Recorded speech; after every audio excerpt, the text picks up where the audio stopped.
O componente escolhido hoje é justamente do tipo que está tomando conta de um setor da eletrônica muito importante, que é o das aplicações ópticas, das aplicações que envolvam a luz.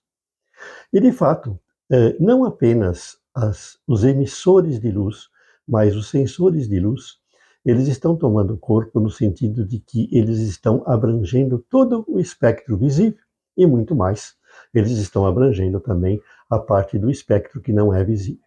Assim, existem hoje sensores que são capazes de analisar as cores de uma emissão luminosa ou a refletância, por exemplo, de uma superfície, ou ainda outro tipo de efeito que possa afetar as frequências de propagação de luz.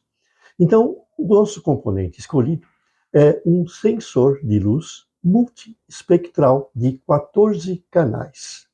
Esse componente, o TCS3448, da AMS Osram, ele pode analisar as cores de uma radiação luminosa.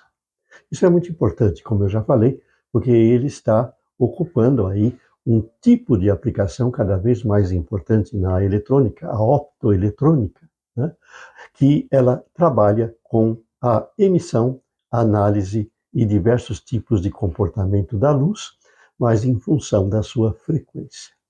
Esse dispositivo, ele reconhece cores.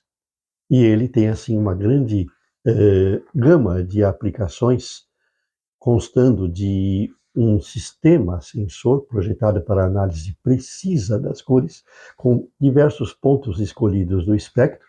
Eles têm 10 canais visíveis, ele tem 10 canais visíveis e 14 canais no total, podendo também analisar radiações fora do espectro. E ele integra uma interface I2C para que você aplique o seu sinal diretamente a um sistema microcontrolado.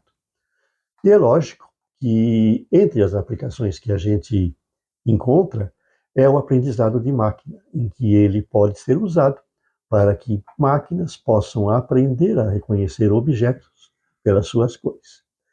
Ele tem aí canais, dentre as características, de 380 nanômetros a 1000 nanômetros, e ele tem a possibilidade tanto de ser usado com aplicações emissivas, como eu falei, que seria a emissão da radiação luminosa, como também naquelas em que a cor, que a luz é refletida de uma superfície, de um objeto, de alguma coisa, que são as aplicações reflexivas.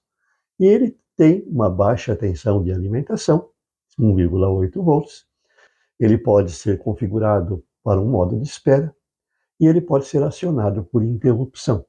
Então, tudo isso permite que ele tenha aí uma gama de aplicações modernas dentro dessa nova tendência que é a inteligência artificial, o reconhecimento, né, de aprendizado de máquina, reconhecimento de imagem, e ele pode ser usado, entre outras coisas, também na identificação de materiais de superfície, detecção de fenômenos luminosos ambientes e muito mais. Vocês podem ter mais informações sobre esse componente no link apresentado aqui embaixo, onde vocês terão acesso também ao datasheet. E é óbvio, a partir dessas informações, vocês podem ficar imaginando que tipo de aplicações dá para esse novo componente que nós estamos aqui falando. Até mais!